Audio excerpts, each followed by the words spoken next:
En este vídeo vamos a trabajar el tema del movimiento vibratorio armónico simple, entendiendo este movimiento como el movimiento que se producirá en un sistema que, partiendo de una posición de equilibrio, cuando nosotros variemos esa posición ejerciendo una fuerza, al dejarlo en libertad, tendrá una fuerza recuperadora que le volverá a llevar a su posición de equilibrio y se moverá con una función sinusoidal. Para entender el movimiento vibratorio armónico simple, tenemos que introducir ciertas magnitudes. Muchas de ellas tienen que ver con el movimiento circular. La primera magnitud es el periodo. El periodo se representa con la letra T mayúscula, se mide en segundos y representa el tiempo que tarda en hacer el movimiento una oscilación completa. Es decir, partir de un punto, hacer todo el movimiento y volver otra vez al punto inicial. Tenemos también la frecuencia, podemos representarla con la letra Nu o con la letra F minúscula. Y en sistema internacional se miden en hercios, que es lo mismo que segundos a la menos 1. Como podemos ver por sus unidades, el periodo es igual a la inversa de la frecuencia. La frecuencia representaría el número de oscilaciones que hace por segundo. Asociado a esto tenemos la frecuencia angular, se representa con la letra omega y se mide en radianes por segundo. Podemos calcular omega como 2pi dividido entre el periodo o 2pi multiplicado por la frecuencia. La frecuencia angular, también se podría llamar velocidad angular en el movimiento circular, es la velocidad con la que se movería ese movimiento circular que podríamos representar siendo el movimiento armónico simple la proyección de dicho movimiento circular. También tenemos la posición de equilibrio, se suele representar como x0, lógicamente como es posición se mide en metros, y en ese punto la fuerza recuperadora que hace que el oscilador vuelva a su posición inicial es cero, ya que ya está en la posición inicial. Otra magnitud importante es la amplitud, se representa con la letra A mayúscula y se mide en metros, y es el valor de la elongación máxima. Si nosotros tenemos en cuenta la gráfica del movimiento vibratorio armónico simple, la amplitud, que es la elongación máxima, sería la distancia que hay desde el punto de equilibrio hasta la posición más lejana que alcanza en su movimiento sinusoidal. Una vez que hemos visto esto, tenemos que aclarar que para el estudio del movimiento vibratorio armónico simple vamos a estudiar un movimiento vibratorio armónico simple en el que no hay pérdidas por rozamiento, y la fuerza que va a originar el movimiento vibratorio armónico simple va a ser una fuerza conservativa. Por lo tanto, podremos aplicar el principio de conservación de la energía mecánica, etc. Por lo tanto, ahora que ya hemos visto las primeras magnitudes, podemos hablar de la cinemática del movimiento.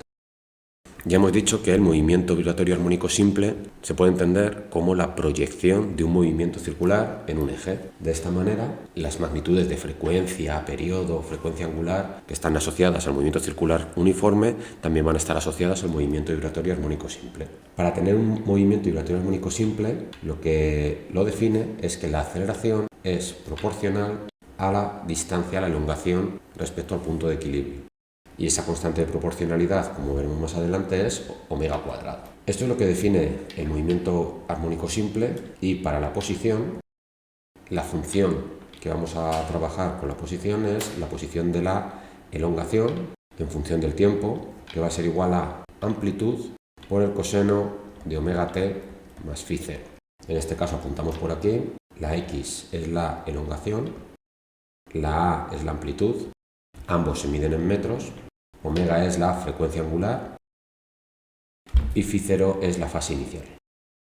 Hemos cambiado los colores para observar que en esta función x y t son mis variables. X es función de t, a medida que varíe el tiempo va a variar la elongación, y tanto la amplitud como la frecuencia angular como la fase inicial son las constantes del movimiento. La elección del coseno es una elección personal, podemos trabajar con coseno o podemos trabajar igualmente con la función seno. Sabemos que la función seno y la función coseno son la misma función pero están desfasadas entre sí pi medios, por lo tanto lo único que va a variar entre elegir seno y coseno será el valor de phi 0, pero las dos opciones son correctas. Lo veremos más adelante. Podemos trabajar también con la velocidad. Sabemos que la velocidad va a ser la derivada de la posición con respecto del tiempo, y al hacer la derivada de la posición sabemos que la amplitud, que es una constante y está multiplicando, se va a quedar igual sin derivar. Multiplicaremos por la derivada del coseno, que es menos seno de todo lo que hay dentro, en este caso omega t más phi 0, Y aplicando la regla de la cadena, multiplicaremos por la derivada de lo que hay dentro de la fase del seno, es decir, la derivada de omega t más phi 0. La derivada de phi 0 es 0 porque es una constante sumando, y la derivada de omega t es un monomio de primer grado, su derivada es la constante, es decir, omega. Por lo tanto, la velocidad es a por omega, con signo negativo, por el seno de omega t más phi 0. También podemos escribir la velocidad como más menos omega por la raíz cuadrada de a cuadrado menos x elevado al cuadrado. En esta ecuación de la velocidad en función de x podemos observar que mi variable no es el tiempo, sino que es x. Es una forma de trabajar que es bastante útil. En cinemática también podemos trabajar con la aceleración, que será la derivada de la velocidad con respecto del tiempo, o la derivada segunda de la posición con respecto del tiempo. En cualquier caso, la fórmula que tenemos será la derivada de v con respecto del tiempo. A y omega son constantes que están multiplicando, por lo tanto se quedan igual. El signo menos también se queda igual. La derivada del seno es el coseno de lo que hay dentro. Y cuando derivamos lo que hay dentro de la fase, omega t más phi 0, con la regla de la cadena, phi 0 es una constante que está sumando, su derivada es 0, y omega t es un monomio de primer grado, cuya derivada es omega. Por lo tanto, esta omega también sale multiplicando, que con la otra omega que teníamos nos queda omega cuadrado. De aquí podemos observar que si nos quedamos con a coseno de omega t más phi 0, ese es el valor de x, y está multiplicando por menos omega cuadrado. Por lo tanto, si queremos escribir la aceleración en función de x, es menos omega cuadrado por x, como dijimos al inicio de la explicación. Vamos a hablar ahora un momento si tenemos que elegir seno o coseno. Para ello podemos observar que en una gráfica del seno y coseno, si nosotros representamos el seno y el coseno, podemos observar que la gráfica de ambos es exactamente la misma, pero desfasada pi medios. Podemos observar que cuando el coseno está en su máximo, el seno está en 0, cuando el coseno vale 1, el seno vale 0, es para el ángulo 0 radianes, y cuando vamos avanzando, el coseno va decreciendo, el seno vuelve a valer 0 cuando el ángulo vale pi, en ese caso el coseno vale menos 1, de nuevo hay un desfase entre seno igual a 0 y coseno igual a 0 de pi medios, entre pi medios y pi, y el seno valdrá menos 1 en 3 pi medios, en ese momento el coseno vale 0, de nuevo hay un desfase, desde que el coseno vale menos 1, que es pi, hasta que el seno vale menos 1, que es 3 pi medios, de nuevo hay un desfase de pi medios, y así va avanzando dado que es una función periódica. De tal manera que sabemos que el coseno de un ángulo alfa será igual al seno de dicho ángulo alfa más pi medios, y en caso contrario, si nosotros escogemos el seno, va a ser el coseno de alfa menos pi medios. ¿Qué diferencia hay entre escoger seno y coseno en la función de la elongación en el movimiento vibratorio armónico simple? Pues básicamente ninguna. Lo único que nos va a diferenciar es que cuando nosotros escojamos seno o coseno, la diferencia entre escoger el seno y el coseno va a recaer, como la diferencia está en un desfase de pi medios, pues en esa fase inicial, cuando nosotros la calculemos, el seno va a tener un valor y el coseno va a tener otro, y la diferencia entre los dos valores va a ser pi medios, pero el resultado del ejercicio va a ser igualmente válido.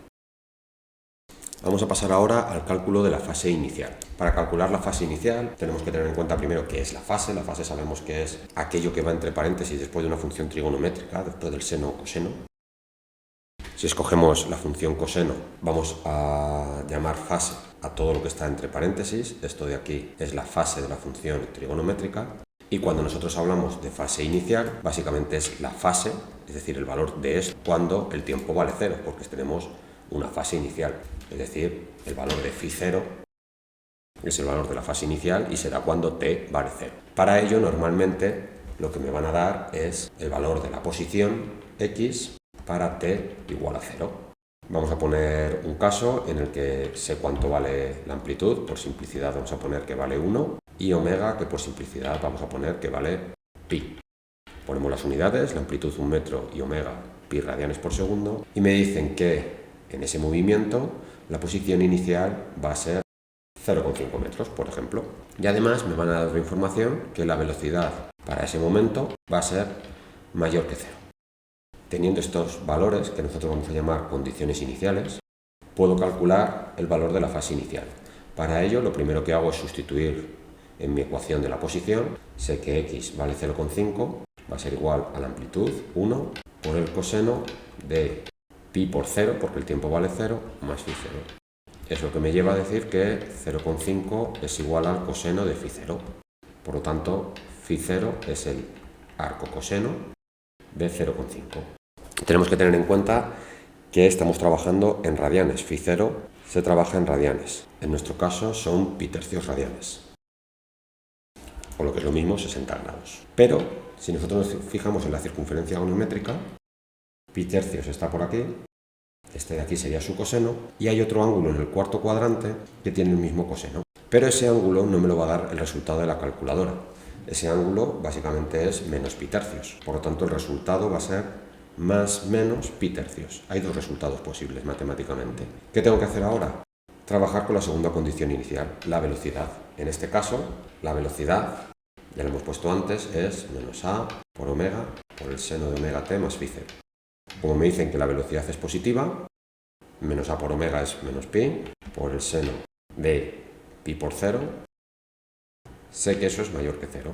El pi puede pasar dividiendo. Al final aquí sé que el seno de φ0 es menor que 0. Entre los ángulos π-tercios y menos π-tercios, sé que el seno negativo es el de este ángulo, el del cuarto cuadrante. Por lo tanto, sé que φ0 es menos π-tercios. Con esto tendría calculada la fase inicial. Como vemos, siempre tenemos que tener unas condiciones iniciales, puede ser la posición y la velocidad. Primero trabajo con una condición, en este caso la posición, y para definir los dos valores posibles que me da, cuál es el que me piden, trabajo con la velocidad. Con esto tendríamos trabajada la cinemática del movimiento vibratorio armónico simple.